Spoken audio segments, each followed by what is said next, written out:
All right, so in the last video we talked about the vector projection and scalar projection of some vector b onto a vector a, and all that work was really developing some formulas. What we want to do now is practice it a bit. We want to use an example to illustrate these. So I want to find the vector and scalar projections of this vector b in 3 space. This should actually say onto. Let me change it to onto the vector A shown here. So really, we're just applying the formulas. Let me start with the component of component of B along A. This guy, can't spell for some reason. Component B along A. Remember, that was equal to the dot product of these two vectors. So the dot product of 1, 1, 6 with 5, negative 3, 0 over the magnitude of the vector that we're projecting onto. We look to the subscript for that. Okay. Now this magnitude, again, we can evaluate mentally. 1 squared plus 1 squared plus 6 squared is 38, so that's going to be the square root of 38. Doing the dot product up top here, this comes out to 2 over root 38. All right. Now, what about the vector projection of B onto A? We had 2 formulas for that, and we can use either one. But what I'm going to do is use the first formula. So let me pull that back up. When I say 2 formulas, I'm talking about either this one or this one. Now, this guy looks more complicated than this, but that's just because the thing in the parentheses is the the scalar component that we've already found. So the fact that I've already computed this guy right here suggests that I should probably use this formula. It's better to use what you've already done instead of reinventing the wheel. So I need to multiply that to the unit vector in the direction of A. We haven't found that yet, but that's easy enough to find. Okay, so take your scalar projection 2 over root 38 and multiply that to the unit vector in the direction of A. That's going to take the components of A and divide them by the magnitude of A, which we already found. That's root 38. 1 over root 38. 6 over root 38. And then multiplying through and simplifying things down, we end up with 1/19, 1/19, 6/19. Okay? And again, it's important to know what you're looking at. So remember, the component, or the scalar projection of B onto A, is a scalar, as the name implies, whereas the vector projection is a vector. And this scalar is the magnitude of this vector. Okay? And you can verify that if you want. Some simplification that you have to do there to verify that with certainty, but that's the relationship between these two things. Okay, one last thing that we want to use the dot product for. So in physics, again, one of the primary reasons we look at the dot product is because it has a direct connection to this thing called work. If you've taken a physics course, or even actually in Calculus 2, we talk about work, so this shouldn't be unfamiliar territory. But basically the idea is that if you have a constant force, so it's not a variable force, but a constant force that moves an object in a straight line, then we define the work done by that force on that object to be the magnitude of that force, F, whatever the force is, times the distance that the object was moved. And we measure work in something called joules, typically. We'll talk about that in an example in a little bit.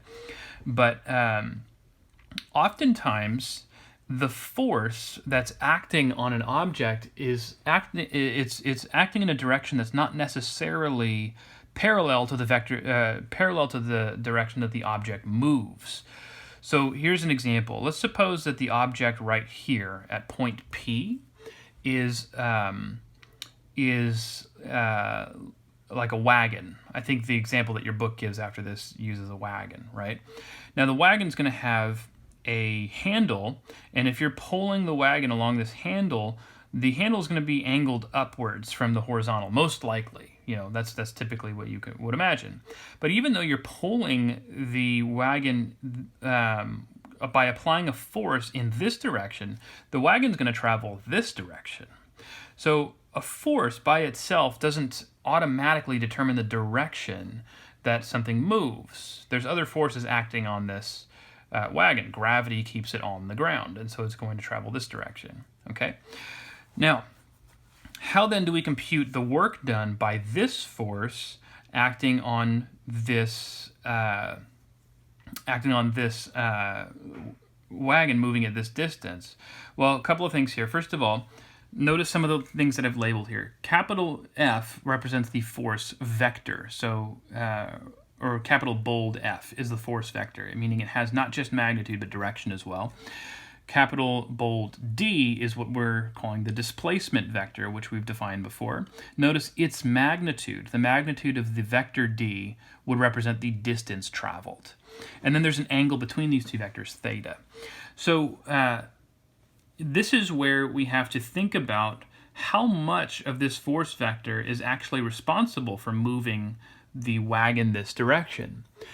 And sometimes it's helpful to think of that force vector as moving kind of being moved around a little bit. Notice if the force vector were acting straight up like this, then the wagon's not going to move to the right. There's no force pulling it to the right. If you slightly rotate your force vector this direction, then the force vector is still mostly pulling upwards, but a little bit to the right. And so a little bit of that force is going to pull the wagon this direction. But then if we rotate the force vector much closer to our displacement vector D, now the force vector is being applied mostly to the right.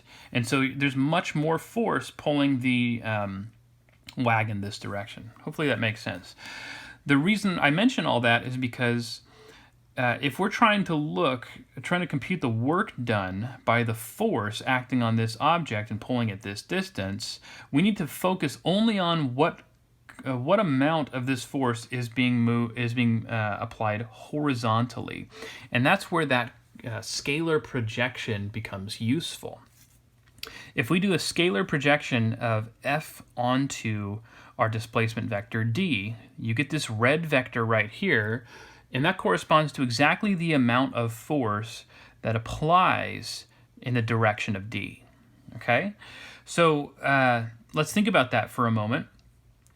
If I wanted to compute the work done by this force on this displacement vector, we know that that is defined to be the magnitude of the force acting in this direction times the distance that the object travels.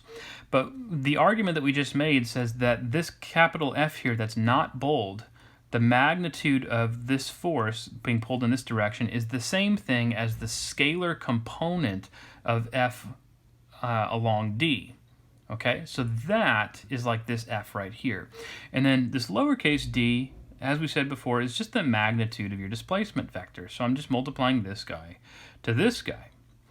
But how do you compute the component of F along D? Well, we showed before is equal to F dot D divided by the magnitude of the vector that you're projecting along, which is magnitude of D. See how these things cancel? And then I get the dot product. So F dot D. What does that tell me? Well, that tells me that the dot product between a force vector and a displacement vector gives me the work done by the force on that object directly. So that's a really, really important and useful application or interpretation of the dot product. It represents work as long as one vector is a force vector and the other one is a displacement vector. We can always interpret that as meaning work. Okay, so one example to go through before we can wrap things up. And this one's going to be much more dependent on how well you know your units of measure when it comes to problems like this. Okay, so let's read it. It says a tow truck drags a stalled car along a road. The chain makes an angle of 30 degrees with the road, and the tension in the chain is 1,500 newtons. We want to know how much work is done by pulling the car 1 kilometer. If you don't know how these units relate to each other, you're going to get stuck. You're not going to be able to do this.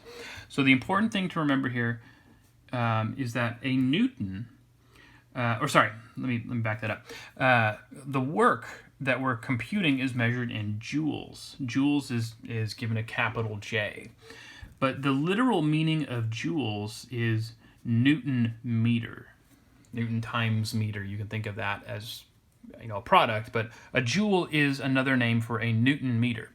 And this indicates what it is we're measuring things. And remember, joules is a unit for work, newtons are a measure for force, and meters are a measure for distance. So we're keeping this in the back of our mind, right?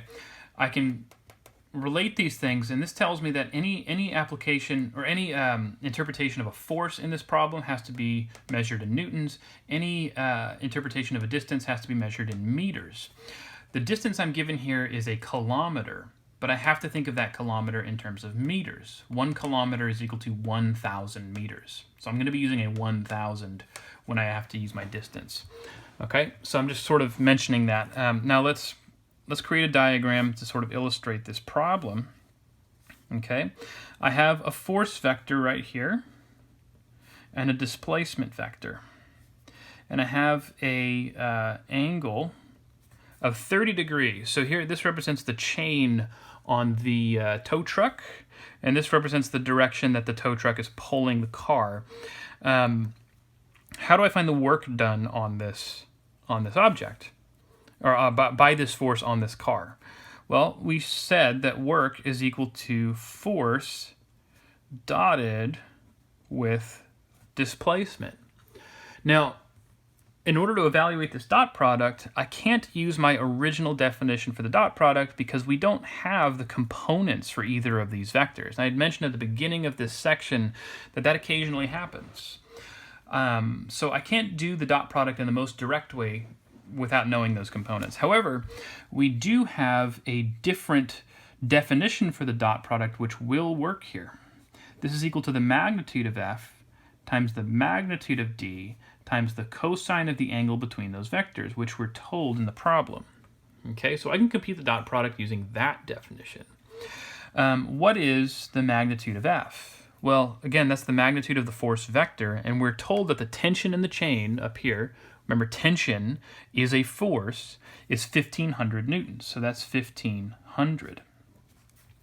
What is the magnitude of D? Remember, the magnitude of D is the distance. It represents the length of my displacement vector.